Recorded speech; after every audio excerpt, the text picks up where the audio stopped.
Welcome back to the channel.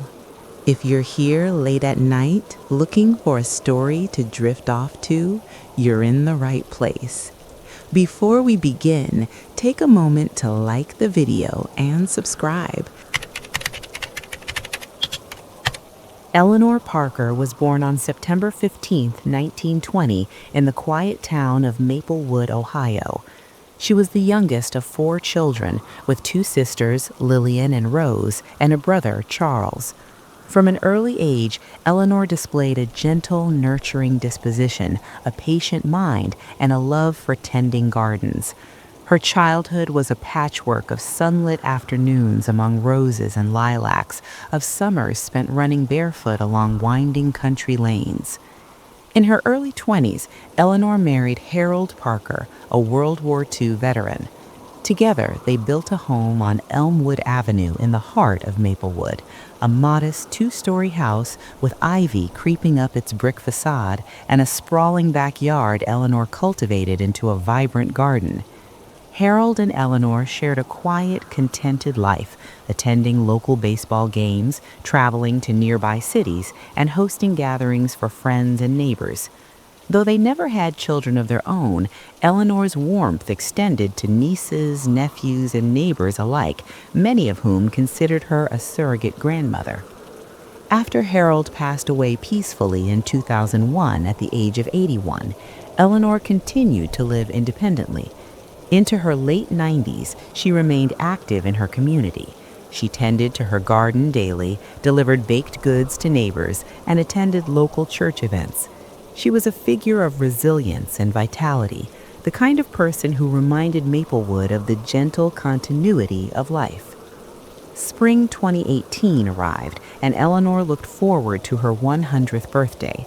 Her plans were modest, a small gathering with family and friends in her sunlit garden, surrounded by blooming azaleas and tulips. But by April 9th, her absence from routine visits and calls raised concern among her relatives. Calls went unanswered, letters lay unopened. The vibrant Eleanor Parker had disappeared.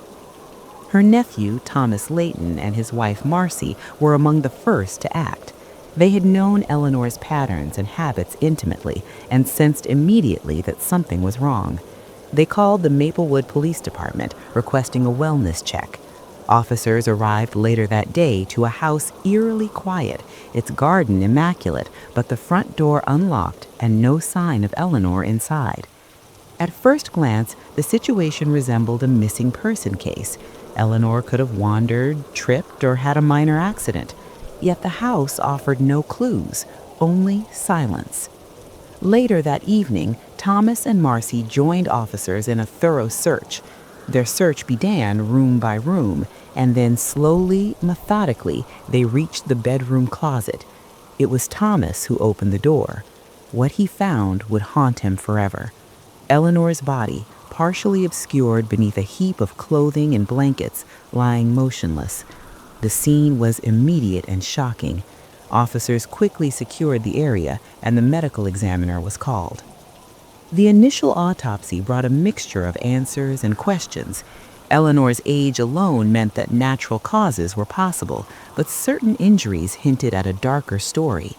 Scrapes and contusions on her face and subtle bruising around her neck could not be immediately explained. Moreover, the disorder in her clothing and the disarray of personal items suggested a struggle or at least a violation of the sanctity of her home. These anomalies elevated the investigation from a simple missing person case to a potential homicide. Investigators scoured the house for evidence. The only significant clue was a single discarded glove found at the rear of the home, which would later become pivotal. Eleanor's wallet, containing cash, as were a few small valuables. Beyond the glove, there were no immediate fingerprints, no footprints outside the home, nothing to indicate forced entry. Eleanor, the community's beloved centenarian, had vanished into the shadows of her own home, and someone had followed her there. Detectives soon focused on local acquaintances. One name consistently came up: Marcus Fields, a man in his 40s who had occasionally assisted Eleanor with household chores and shopping.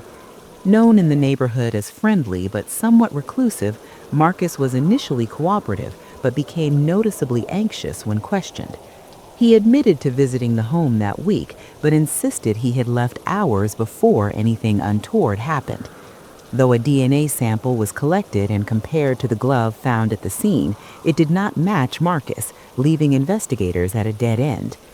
With conventional leads exhausted, the investigation shifted to a broader view of the community. Authorities began reviewing petty crimes, trespassing reports, and thefts in Maplewood over the preceding months. One incident stood out, a break-in at a construction site near Elmwood Avenue, where a group of teenagers had been caught vandalizing property. Among them was a boy known only in police reports as Liam Carver. When brought in for questioning, Liam initially tried to deflect blame, implicating his friend, 17-year-old Nathaniel Nate Rowe. Police discovered that Liam had been involved in multiple minor offenses, vehicle break-ins, petty thefts, but insisted he had no knowledge of Eleanor Parker's disappearance. The investigators, however, noticed inconsistencies in his statements and pressured him further. Eventually, Liam revealed that Nathaniel had a pattern of sneaking into homes for thrill-seeking and petty theft. Nathaniel was brought in for questioning with his mother present. Initially defensive, the teenager's composure broke when detectives presented evidence from his digital devices. Among photos and videos recovered from his phone were images taken inside Eleanor's home. The teenager had secretly recorded Eleanor while she slept and moved about her house, documenting her life without her knowledge. The photos were extensive and deeply unsettling, showing not only voyeurism but increasingly aggressive behavior. Faced with incontrovertible evidence, Nathaniel began to confess. According to investigators, his actions escalated that night beyond voyeurism. In the early hours of April 7, 2018, he had entered Eleanor Parker's home with the intention of theft. When Eleanor discovered him, the situation escalated violently. Nathaniel admitted to using force against her in panic, strangling her to silence her before he realized the magnitude of what had happened. Then he attempted to cover his tracks, moving items, discarding the glove, and leaving her home. The police records detail the horrifying aftermath of that night. Nathaniel documented his crime on his phone, taking photos and videos that served both as evidence of the act and a grotesque personal record. Detectives emphasized that these digital traces were critical to understanding the sequence of events, as the physical evidence in the house had been otherwise minimal. The photos confirmed Nathaniel's presence, the struggle, and the criminal intent that had gone far beyond petty theft. Nathaniel's motives, according to the psychological profile compiled during the investigation, were complex. He had a history of substance abuse, including alcohol and controlled substances, which amplified impulsive and aggressive tendencies. Forensic psychologists noted conduct disorder, antisocial behavior, and early signs of violent fantasy. His youth complicated the legal response, but his actions, especially the premeditated aspects captured in video evidence, left little doubt about the severity of his crimes. The investigation had unveiled a dark, intricate web. Eleanor Parker, a woman who had lived almost a century in peace and independence, had been violated in the most intimate and terrifying way by someone she had never known. The pieces were in place: a discarded glove, missing possessions, digital proof of intrusion, and a confession from the perpetrator. But as investigators and family members would soon discover, uncovering Nathaniel's actions was only the beginning. The legal, moral, and societal implications of such a crime committed by someone not yet of age would challenge the community, the courts, and the family in ways that extended far beyond Maplewood. The story of Eleanor Parker was not just a crime, it was a collision of innocence, opportunity, and brutality, one that would echo long after the immediate investigation concluded. The morning after Nathaniel Rowe's initial confession, Maplewood was quiet but tense. Neighbors whispered over fences and through open windows, many unable to reconcile the sunny, safe streets they had always known with the chilling reality of what had happened in Eleanor Parker's home.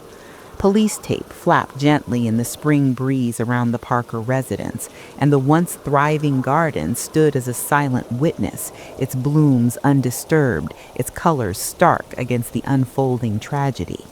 Detectives combed the house meticulously, documenting every corner, every surface, every item that might hold a trace of evidence.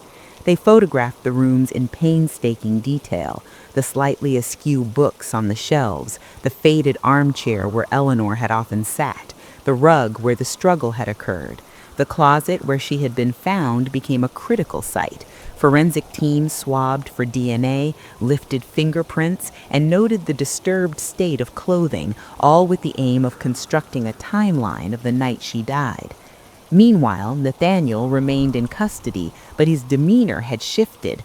The bravado he had exhibited during the initial questioning was gone, replaced with nervous glances and fidgeting as he sat in the small interview room. He had begun to realize the gravity of what he had done. The images and videos on his phone, once trophies in his mind, were now evidence that would ensure he could never escape the law's full reach. Detective Sarah Whitman, leading the investigation, described the importance of digital forensics in unraveling this case. "Without the phone, we might have had nothing more than circumstantial evidence," she said. "Nathaniel's devices gave us a full account of his presence, his actions, and his intent. It's gruesome, but it's also irrefutable." Forensic specialists analyzed the phone and computer data extensively. Metadata confirmed timestamps of when photos and videos were taken, revealing the sequence of Nathaniel's intrusion and subsequent acts. GPS records placed him in and around the Parker residence at critical times. For investigators, these digital breadcrumbs were as important as fingerprints, perhaps even more so. They told the story in a way physical evidence alone could not. At the same time, the autopsy reports were re-examined. The coroner noted bruising patterns consistent with a struggle and confirmed signs of strangulation. Though Eleanor had been a centenarian, her strength in life did not spare her from the violence inflicted. The analysis indicated that the act had been sudden, fueled by panic and fear of being caught. Investigators later combined these medical findings with Nathaniel's own account, piecing together a timeline of events from the moment he entered the home to the moments that led to Eleanor's death. As the investigation expanded, detectives began looking into Nathaniel's background. They discovered troubling patterns. Even at a young age, he had exhibited violent tendencies. School records noted instances of aggressive behavior, including threats towards peers and minor physical altercations. Teachers and counselors had raised concerns about his conduct, but interventions were minimal, mostly counseling referrals that were inconsistently followed. In retrospect, these early indicators painted a troubling picture of a mind increasingly capable of violence. Substance use also came into focus. Nathaniel admitted to experimenting with alcohol, cannabis, and hallucinogens, along with prescription medications that were not always properly monitored. Forensic psychologists would later highlight how these substances may have lowered his inhibitions, amplified impulsivity, and distorted judgment. Yet, even without substances, experts concluded that Nathaniel's actions reflected a profound lack of empathy, planning, and a callous disregard for human life. Meanwhile, Eleanor's family was forced to relive every detail. Thomas and Marcy Layton had initially only hoped to find their aunt safe. Now they grappled with the horror of her death and the revelation of how it had occurred. The psychological toll was immense. Every photograph, every description of the crime reverberated through their grief, making it almost impossible to separate mourning from the raw facts of the investigation. Community reactions were equally intense. Maplewood, a town that prided itself on safety and neighborliness, was in shock. Public forums and social media were filled with anger, sorrow, and questions about juvenile justice, parental responsibility, and how a crime of such brutality could occur in their midst. Local newspapers published profiles on Eleanor's life, highlighting her decades of kindness, her dedication to gardening, and her role as a beloved figure in the town. The contrast between her life and her death deepened the community's outrage. Investigators continued to gather evidence for the prosecution. The glove found at the Parker home was matched to items discovered in his possession. Items missing from the house, including her wallet and a small amount of cash, were recovered from his room. These tangible connections, paired with digital evidence and his confession, created an airtight case. Yet the team remained meticulous, aware that even the smallest oversight could compromise the prosecution's ability to secure justice. During this phase, forensic psychology played a critical role. Dr. Eleanor Ruiz, a board-certified forensic psychologist brought in to assess Nathaniel, conducted extensive interviews. She evaluated his cognitive patterns, impulse control, and capacity for remorse. Her conclusions were stark. Nathaniel demonstrated antisocial tendencies, a fascination with violent behavior, and a lack of genuine empathy. She emphasized that the risk of recidivism was high, underscoring the need for a sentencing approach that prioritized public safety while navigating the legal complexities of his age. At the same time, the legal team preparing the prosecution's case anticipated potential defenses. Nathaniel's mother had expressed concern that medication and adolescent immaturity could mitigate culpability. Defense attorneys planned to argue diminished responsibility, citing neurological development and substance influence. Prosecutors countered with the meticulous premeditation evident in the digital evidence and the calculated attempts to conceal his crime. It became clear that the trial would involve not only evidence of the act, but also an exploration of psychological and legal questions about youth, intent, and accountability. Community advocacy groups also entered the conversation.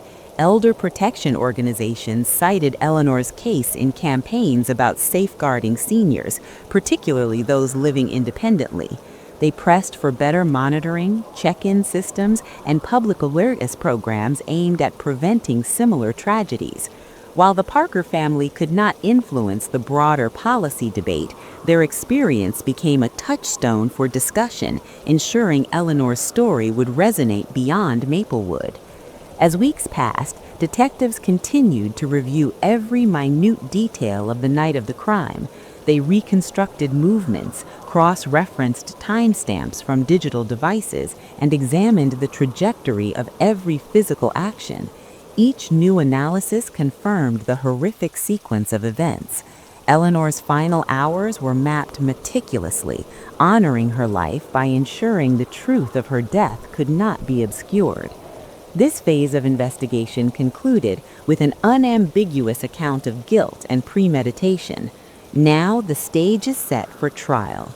Nathaniel's confession, digital evidence, and forensic findings converge into a case that will challenge legal norms regarding juvenile offenders, public safety, and the moral obligations of society to its most vulnerable members. Eleanor Parker's life, meticulously chronicled by family, neighbors, and investigators, contrasts sharply with the violence that ended it, ensuring her story resonates far beyond the walls of her home.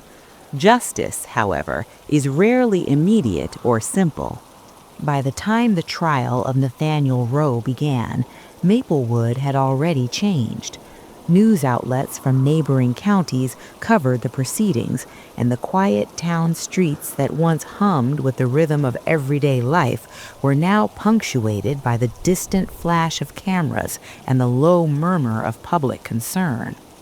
The Parker family arrived early each day, bearing the weight of grief with a quiet determination. They were not there for spectacle. They were there for Eleanor, to ensure that her life and her dignity were honored, even amidst the horror of her death. The courtroom itself was tense, a space where law, morality, and emotion collided.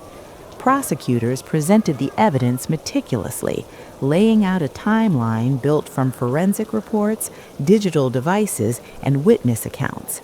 Every photograph recovered from Nathaniel's phone was cataloged. Every video, time-stamped and cross-referenced, was entered as evidence. The prosecution painted a clear picture.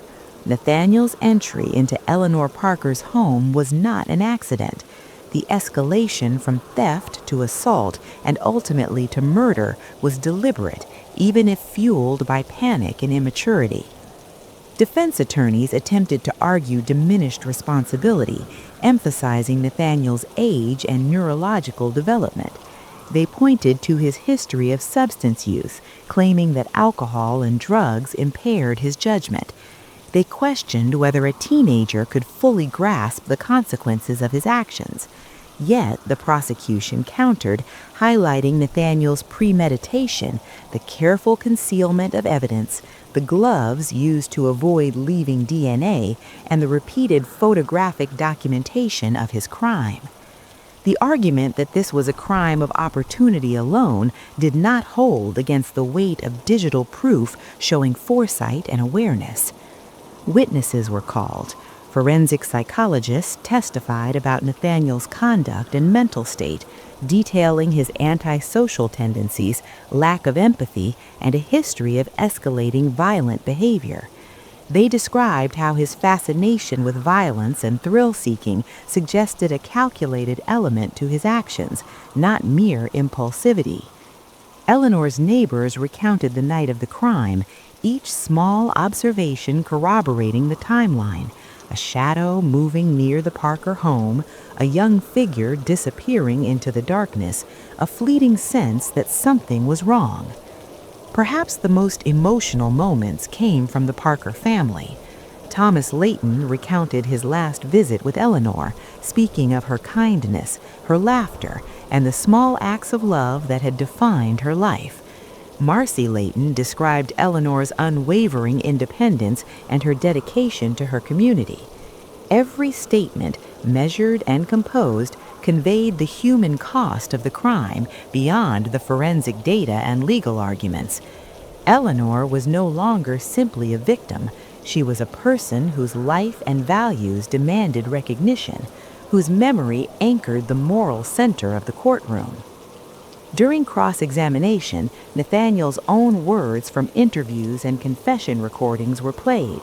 In them, he admitted not only to the initial intrusion, but to the acts that followed: his panic, his attempts to silence Eleanor, and the disturbing documentation of the aftermath. The videos, while disturbing, were critical evidence, showing both his awareness of the crime and his repeated actions after the initial act of violence. Prosecutors argued that this evidence demonstrated not only guilt, but a conscious disregard for human life and dignity. Psychological evaluations were presented, confirming what investigators had suspected. Nathaniel was diagnosed with conduct disorder, sexual sadism tendencies, and multiple substance use disorders. Experts emphasized the high risk of recidivism, warning that without strict confinement and treatment, the probability of future violent acts was significant. These assessments were especially relevant given Nathaniel's age. The court had to balance considerations of youth with public safety imperatives. The trial also explored the ethical and legal complexities of juvenile crime. Nathaniel was 17 years old at the time of Eleanor Parker's murder, technically a minor, yet the severity and premeditated nature of his actions brought him into the adult justice system.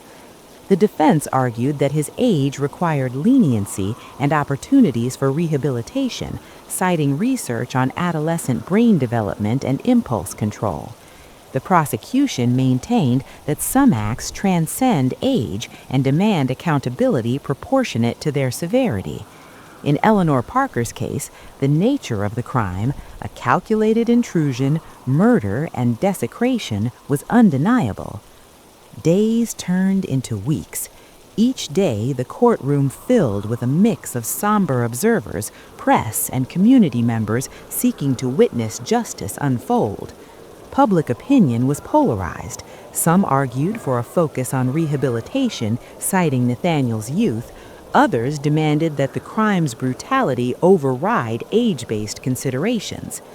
Eleanor's family remained steadfast, advocating not for vengeance, but for accountability and protection of the vulnerable. Finally, the verdict arrived.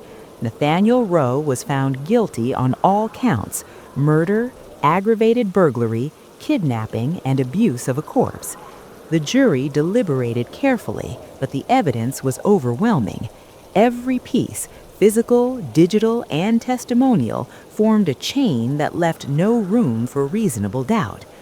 The courtroom was silent as the judge read the findings, the gravity of the moment settling over everyone present. Sentencing followed shortly thereafter. Nathaniel was handed life imprisonment without the possibility of parole for murder, with additional consecutive sentences for burglary, kidnapping, and abuse of a corpse. The severity of the sentence reflected not only the magnitude of his actions, but also the message the court intended to send. Crimes against the most vulnerable, committed with premeditation and callous disregard, would not be tolerated, regardless of the perpetrator's age. The legal process did not erase the pain. Eleanor's family continued to mourn, carrying the grief that would never fully fade. Yet there was a measure of relief. Nathaniel would not have the opportunity to harm another person, and the law had recognized the seriousness of his actions. For the town of Maplewood, justice brought closure, but it also sparked reflection. How could such a young individual commit acts of such cruelty? How could the community have been vigilant earlier? What lessons could be drawn to protect others? Beyond the courtroom, the case influenced policy discussions. Elder protection organizations cited Eleanor's murder in campaigns advocating for better monitoring of seniors living alone, improved reporting protocols, and educational programs for young people on the consequences of violent behavior. Lawmakers debated the intersection of juvenile justice and public safety, examining the delicate balance between rehabilitation and accountability. Eleanor Parker's life and death became a touchstone for broader societal reflection, her story a reminder that vigilance, empathy, and legal safeguards are essential. Years later, Maplewood quietly honored Eleanor's memory. A small garden was dedicated in her name near the town library, filled with roses, tulips, and lilacs, flowers she had tended for decades. Plaques told of her kindness, her independence, and the tragedy that had ended her life. For visitors, the space offered reflection, a reminder of both the fragility and the resilience of the human spirit. Nathaniel's incarceration continued, monitored closely by prison officials and psychologists. His case became a reference point in discussions about juvenile crime, the potential for rehabilitation, and the limits of legal intervention. Experts continued to debate whether individuals who commit such acts before adulthood could ever be truly rehabilitated, using Nathaniel as a cautionary tale. For the Parker family, life went on with a mix of grief and purpose. They advocated for elder protection, engaged with local youth programs, and ensured that Eleanor's legacy endured, not as a victim's tale, but as a life fully lived. Her story became a call to action, a beacon for those committed to ensuring that seniors could live safely and that youth interventions were taken seriously. Though the shadows of Eleanor Parker's murder would never fully lift, the story concludes with the affirmation that truth, accountability, and community vigilance endure. Her death sparked change, demanded attention, and reinforced the importance of safeguarding the vulnerable. Justice, while imperfect, served as both a legal resolution and a moral statement.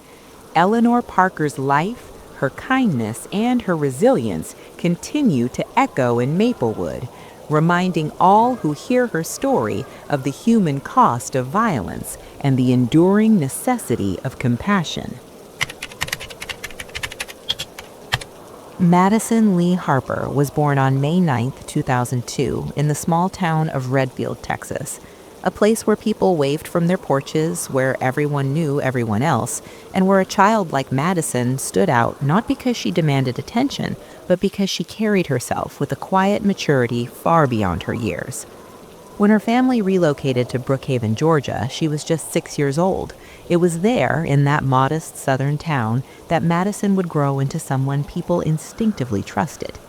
From an early age, Madison understood responsibility. She was the oldest of 3 siblings, and when her mother, Karen Harper, was diagnosed with an aggressive autoimmune illness, that responsibility became more than just helping with chores. It became emotional.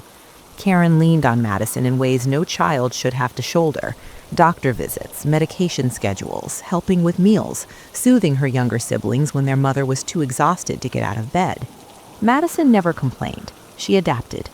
Teachers would later describe her as remarkably steady. She was dependable, always early, always prepared.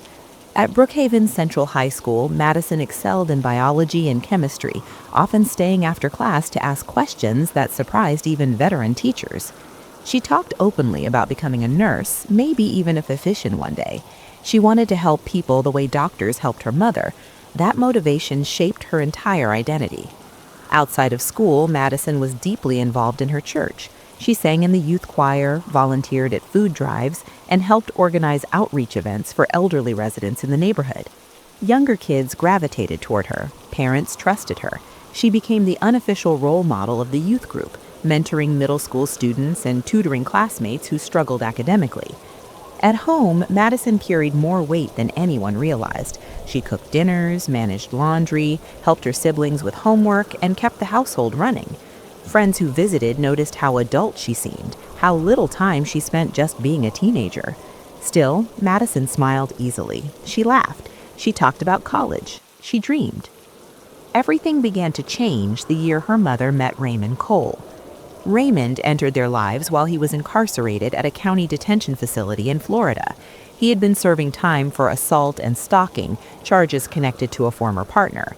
His criminal record was extensive, stretching back years, marked by violence and control. Yet Karen, isolated by illness and desperation, began writing to him.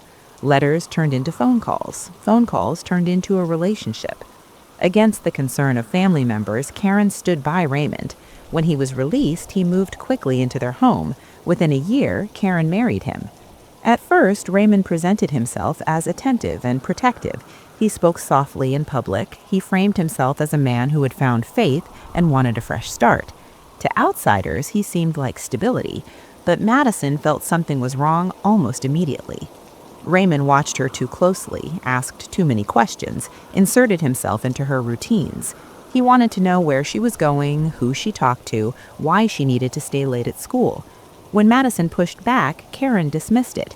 She told her daughter she was being dramatic, ungrateful, paranoid. Over time, Karen became emotionally dependent on Raymond. Friends noticed she stopped calling. Family visits became rare. Raymond slowly isolated the household, positioning himself as the authority figure whose word could not be questioned. Arguments became common, loud ones. Neighbors later recalled hearing raised voices late at night, doors slamming, Madison retreating into herself. At school, teachers noticed the shift. The girl who once arrived early began slipping in late. Homework assignments went missing. Her grades dipped just enough to raise concern. She stopped spending time with friends. She quit extracurricular activities one by one. When classmates asked what was wrong, Madison brushed it off with a tight smile. No one knew what to say when she stopped showing up for choir rehearsals. Still, Madison never outright asked for help. She had learned early to protect her family, even when that family was failing her. Then came her 16th birthday. On the night of May 10, 2018, just hours after Madison celebrated quietly at home, Karen called 911. Her voice trembled as she reported her daughter missing. According to Karen, Raymond had received a late-night call from a friend whose car had broken down across state lines. Raymond had volunteered to help. Madison, Karen said, insisted on going along. Karen claimed she last saw them both leave together shortly after midnight. Something about the story felt off immediately. Why would a 16-year-old girl leave in the middle of the night to help with a roadside repair? Why had Karen waited hours before reporting her missing? And why could investigators no longer reach Raymond? Search efforts began at dawn. Deputies canvassed nearby roads, wooded areas, drainage ditches. Community volunteers joined in, spreading out across Brookhaven. Helicopters equipped with thermal imaging scanned fields and forests. Tracking dogs followed scent trails that abruptly ended. Karen went live on social media within hours, streaming through a family friend's account. She wept openly, telling viewers she was battling multiple health conditions. She asked for prayers, she asked for donations, she asked for help finding her husband and daughter. Her grief was loud, but her story kept changing. Sometimes she said Madison left willingly, other times she feared something terrible had happened. Each new version redirected resources, delayed searches, and deepened suspicion. Then tips began to surface. A witness claimed to have seen a girl matching Madison's description 2 nights after she vanished, standing alone near a highway rest area in South Carolina, around 1:30 in the morning. She carried a backpack. When offered help, she declined, saying she was waiting for someone. That tip never made it to investigators. Another witness reported spotting Raymond days later in Atlanta, alone, caught on a grocery store surveillance camera. No teenage girl with him. The community's concern turned into fear. When authorities officially named Raymond Cole a person of interest, the case shifted. Flyers went out, media coverage intensified, radio shows discussed Madison's disappearance, rumors swirled. Some speculated about an inappropriate relationship between Madison and her stepfather. Karen denied it vehemently. As weeks passed, leads dried up. Public interest waned. Madison Harper became another missing teen case drifting toward cold. But behind the scenes, investigators were just beginning to realize the truth. And what they would uncover next would change everything. By the 3rd week after Madison Harper vanished, the town of Brookhaven no longer felt like itself. Porch lights stayed on late into the night. Parents waited at bus stops instead of letting their children walk alone. Conversations in grocery store aisles lowered to whispers whenever Madison's name came up. The case had stopped being just about a missing girl. It had become a shared anxiety. Behind closed doors, investigators were growing uneasy. From the beginning, Karen Harper's account had never settled into a single consistent version. Timelines shifted, details blurred. What should have been small corrections instead felt like evasions. Detectives began mapping her statements side by side, and the contradictions stacked up quickly. Cell phone records became the first real crack in the story. Karen claimed she lost contact with Raymond shortly after he left with Madison, but phone data told a different story. Her phone had exchanged multiple messages with Raymond throughout the night and into the early morning hours. Some were brief, some were deleted, others referenced keeping it together and sticking to the plan. When confronted, Karen said she didn't remember sending them. Investigators had heard that answer before. Meanwhile, Raymond Cole had vanished completely. His bank accounts were inactive, his phone went dark. No known associates admitted to seeing him, but law enforcement knew better than to believe someone like Raymond simply disappeared without preparation. Tips continued to come in. A mechanic in northern Georgia recalled Raymond asking questions about renting storage units. A clerk at a discount store remembered selling him gloves, cleaning supplies, and rope late one night. Each tip alone meant little. Together, they painted a picture of someone planning, not panicking. Then came the truck. Raymond's white pickup was found abandoned on a quiet residential street nearly 40 miles from Brookhaven. It was locked, empty. Inside, officers noted scuffed floor mats and dirt caked along the wheel wells that did not match the soil in the area. The vehicle was processed, but at the time, no major forensic breakthrough emerged. Publicly, authorities still labeled Madison as missing. Privately, the tone had changed. Detectives began interviewing neighbors more aggressively. Arguments between Raymond and Karen were no longer rumors. Multiple people confirmed shouting matches late at night, sometimes involving Madison. One neighbor recalled seeing Raymond loading tools into his truck just hours before Madison was last seen. Another remembered Karen crying in her driveway days earlier, phone pressed to her ear, whispering urgently. The witness who had claimed to have seen Madison near the highway was located again. This time, investigators took the statement seriously. The description matched Madison closely.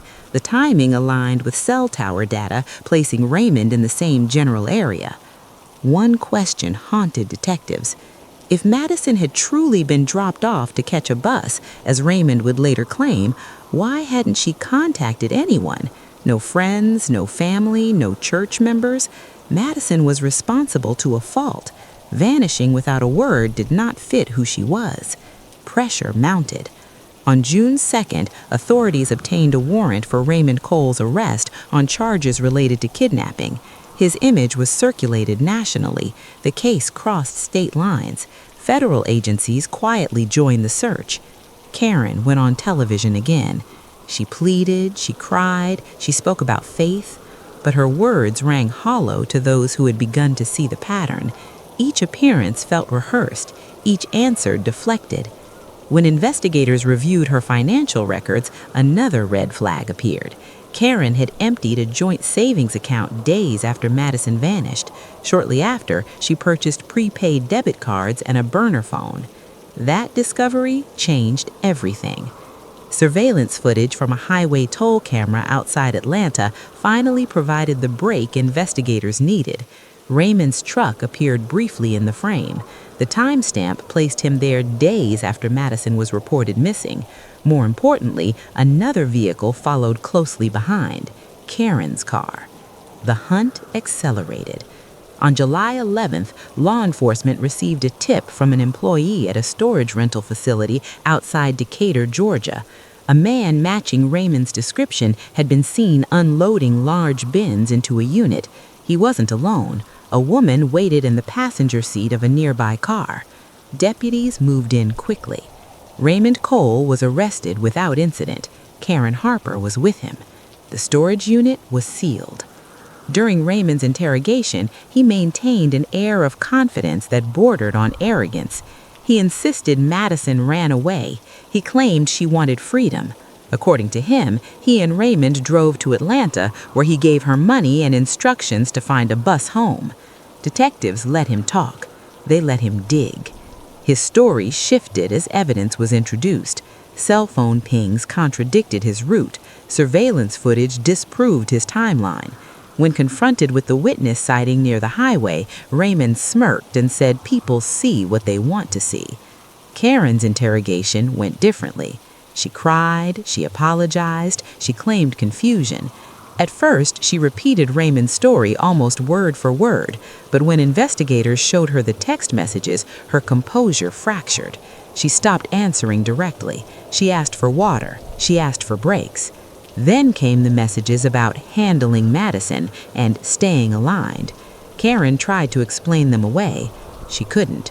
More evidence surfaced quickly. Both Karen and Raymond had downloaded an app designed to create counterfeit ID shortly after Madison disappeared. Internet searches on Karen's phone included phrases like "how long before scent is gone" and "missing persons investigation timeline." By the end of the second day, detectives no longer believed Madison was alive. They just needed proof.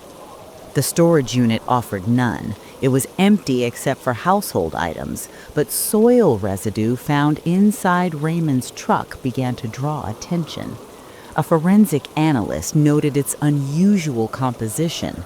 Samples were collected and logged, waiting for comparison. Weeks passed.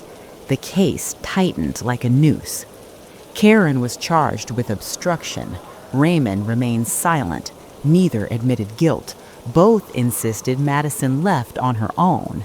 Then, nearly a year after Madison vanished, the phone call came. A surveyor working on a vacant property outside Brookhaven contacted authorities after discovering what appeared to be human remains in a shallow grave near a tree line. The land had been foreclosed on and sat untouched for months. The scene was secured immediately. Forensic specialists arrived. Anthropologists examined the site carefully. The remains were incomplete but unmistakably human. Dental records confirmed the identity within days. Madison Harper had been found. The town exhaled and shattered at the same time. Autopsy findings revealed evidence of blunt force trauma and signs that Madison had been restrained before her death.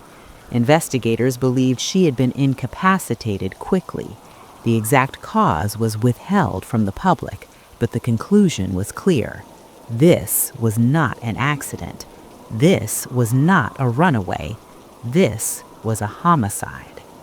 Forensic testing connected the soil from the burial site to the residue found in Raymond's truck. Cell phone data placed both Raymond and Karen near the location shortly after Madison was last seen alive. The story Raymond told collapsed completely. Investigators reconstructed the final hours. On the night of her birthday, Madison was lured out under the pretense of helping someone in need. Somewhere along the drive, Raymond diverted to a remote area. What happened there ended Madison's life. Karen, investigators concluded, helped afterward, helped cover it, helped bury the truth. Both were charged with murder. The town gathered in silence when the news broke. Madison's church held a vigil. Candles flickered. Stories were shared. The girl who helped everyone else had needed help herself, and too many signs were missed. But the case was far from over. What awaited in court would expose just how calculated the betrayal had been and how deeply the system itself had failed Madison Harper. That reckoning was still to come. The courtroom in Brookhaven felt too small for what it was about to contain. Rows filled early on the first day of trial. Reporters set up quietly. Family members sat rigid, hands folded, bracing themselves for details they had spent years avoiding. At the defense table, Raymond Cole stared straight ahead, jaw tight, expression unreadable. Karen Harper sat beside him, shoulders slumped, eyes fixed on the floor. They no longer looked like a married couple united by loyalty. They looked like two people hoping the other would carry more blame. The prosecution wasted no time. In opening statements, the state laid out a simple but devastating argument. Madison Harper did not disappear. She was removed methodically, deliberately, and not by strangers, but by the two people she trusted most in the world. The jury listened as prosecutors described Madison's life, her responsibility, her plans, her patterns. They emphasized one crucial point. Madison was not impulsive. She was not rebellious. She was not someone who would vanish without telling anyone. That foundation mattered because everything that followed depended on dismantling the defense's central claim that Madison had chosen to leave. The first witnesses were teachers, friends, and church members. One by one, they described the same girl, reliable, compassionate, grounded. Several testified that Madison had confided discomfort around her stepfather, though she never accused him outright. Others recalled her withdrawing, becoming quieter, more guarded in the months before she disappeared. Then came the neighbors.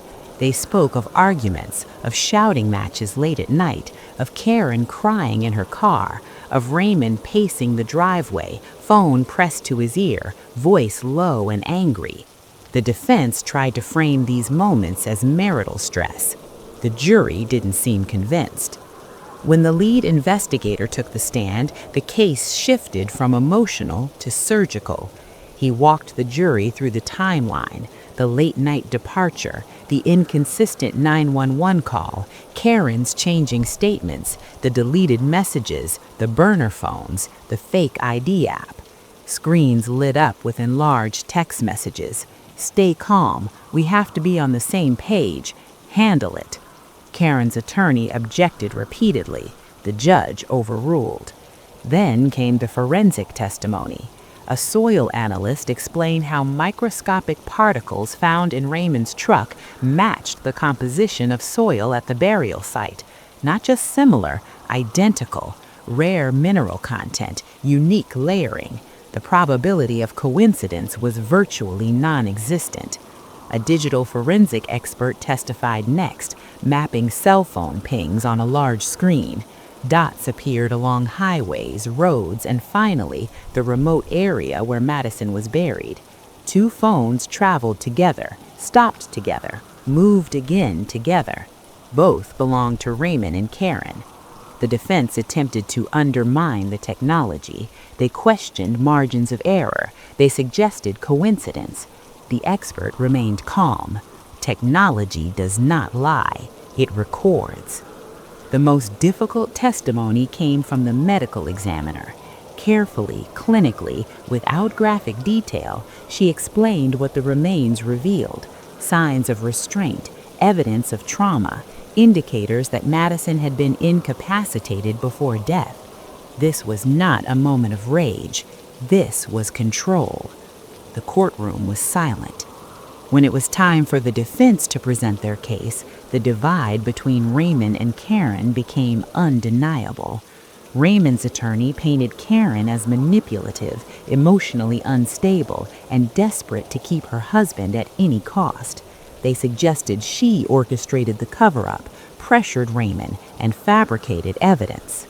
Karen's attorney argued the opposite, that Raymond was violent, controlling, and abusive, that Karen was frightened, ill, and coerced into silence, that fear, not malice, guided her actions. Neither defense denied Madison was dead.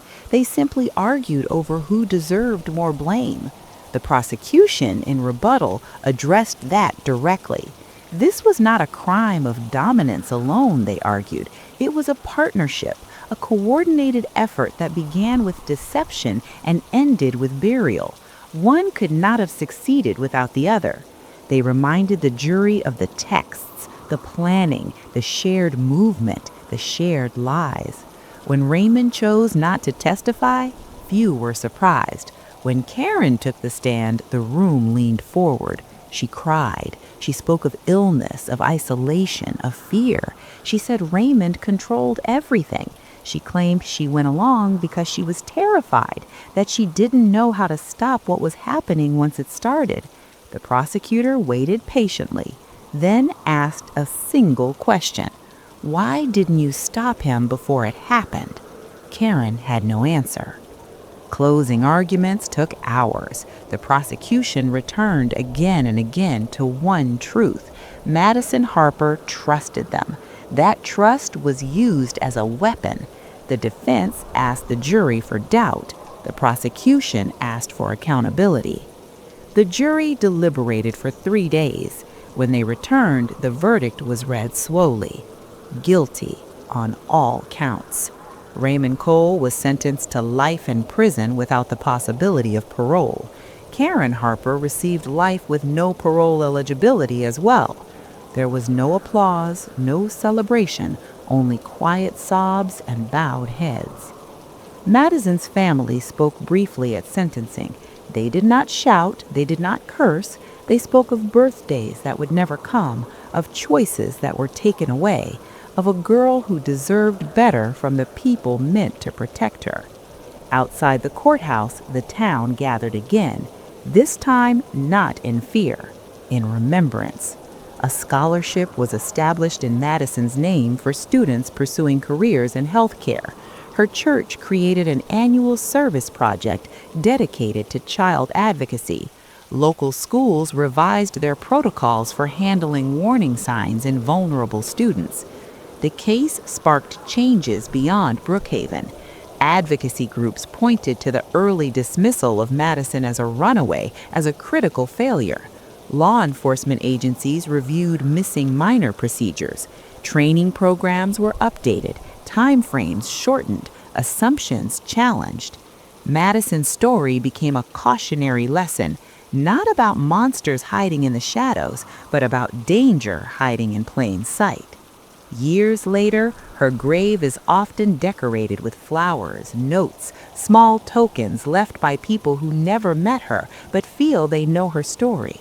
Her name is spoken carefully now, not as a headline, but as a reminder. that responsibility should never fall on a child, that silence should never be mistaken for safety, and that sometimes the truth takes time, but it does not stay buried forever.